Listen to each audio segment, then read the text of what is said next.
Number nine, Kanye West, Jesus is King. I felt that this was an underrated project. Definitely thought it was an underrated project. He went around building a lot of publicity, going around with the whole choir and the chorus and all that stuff, going around and touring and going to different churches and doing all this crazy stuff that he's known to become legend for.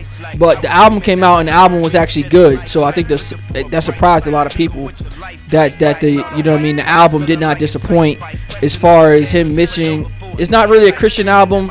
It's more about his relationship with Christ and with God, and you got to be in the right mood to really feel it. Like if Tyler Perry made a movie for BT, searching for a deity. Now you wanna see it free. Now you wanna see it free. Let you see it 3 apiece. Tell me what your life like. Turn it down a bright light. Driving with my dad and he told me it ain't Christ-like. I'm just trying to find. I've been looking for a new way. I'm just Number 8. Number 8.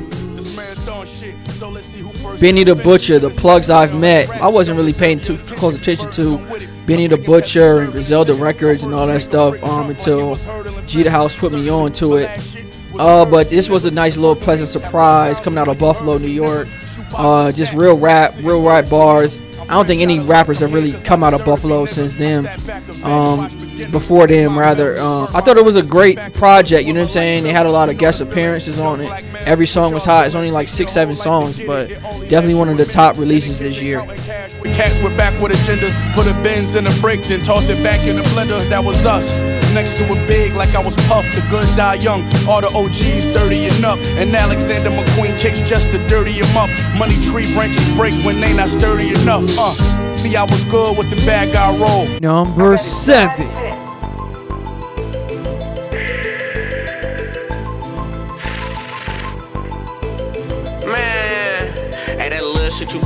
Number 7, Dragon Bino, Sorry for the Auto-Tune. Now, this one is a long time coming because they had their fans waiting on a project for mad long. Then they dropped Meet Us Out of Space. They was on all this crazy drugs and all high off the lean and shit, doing auto-tune.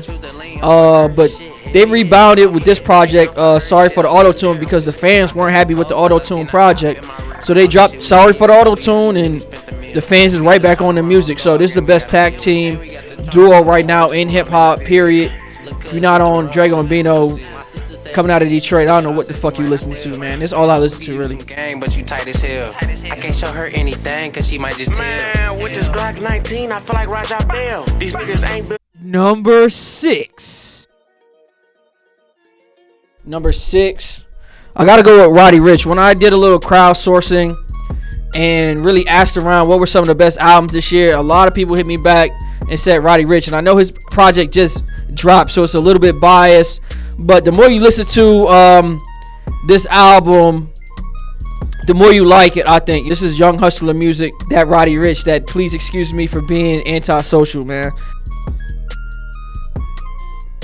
Number 5. Yeah, bitch, I paid the price to rock this ice. Tell me what you niggas know about. Number 5. This album definitely got a lot of spins out of me this year, and it was Young Dolph and Key Glock's Dumber and Dumber.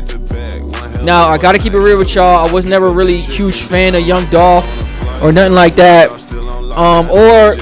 Key Glock had a lot of songs that I liked, but them two together on a project really made me bigger fans of both of them as an artist. You know what I'm saying? Of course, Key Glock is signed to Young Dolph's label, Paper Route. So shout out to them. Yeah, this album is no skips. This album was no skips, straight up. To end the buy shopping. She got fake tears, she love to walk around topless. Independence Day, we pull up and get it popping. No time for cheap talking. No time for cheap talking. You know my teeth flawless. Number 4.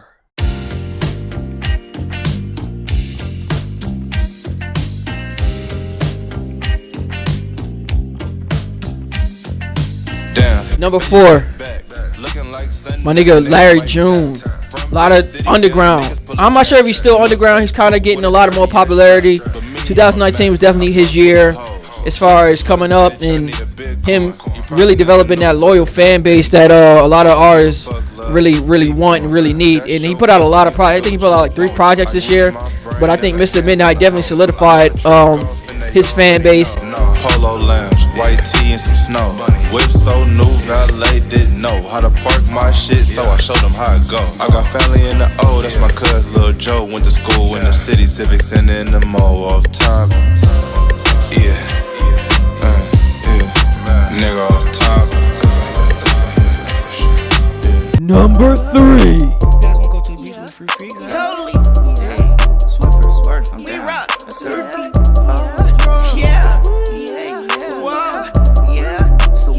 We're getting into the top 3. We're getting into the top 3 right now. This one's a no-brainer. I think everybody loved this album. So much fun from Young Thug. It was definitely like an effort that we haven't seen before coming from him. Just giving the fans music that they know that they wanted. You know what I'm saying? Like, Young Thug can get a little out there, a little crazy. I know so many people have copied his style in the industry, and everybody sounds like Young Thug to me. But the So Much Fun kind of solidified, like, yeah, Young Thug is really here to stay, and I don't think he can ever top this one. I'm sorry. I'm waving, goddamn. Niggas won't smoke with this like we can meet in the kitchen. I'm burning the ham. These so-called gangsters don't know how to approach the man. Number 2. Number 2, Revenge of the Dreamers 3, from J. Cole and Dreamville. And to be honest, there's so many artists on this goddamn album. I'm not sure who's rapping at what time. You know what I'm saying? Like, J. Cole's artists could all pass me on the street and I would not know who they are. However, this was a really solid effort. It's not easy to get a whole camp to do and be all on one accord when doing an album of this scale. And yeah, definitely in my top 3. Fuck a resume and fuck a cap and gown, fuck a background check background. When I get the check, nigga, that's now. Number 1. Number 1. This is gonna cause a lot of controversy, but I don't give a fuck. Number 1, I gotta go with Dribble Drown 2 by Gunna. This album is just, I done replayed this shit so many fucking times. The vibes is just crazy. You could tell Gunna really came from nothing with this one. You can feel the frequency of, I come from nothing, but like, I'm fully committed to getting this money now. Like, there's no turning back.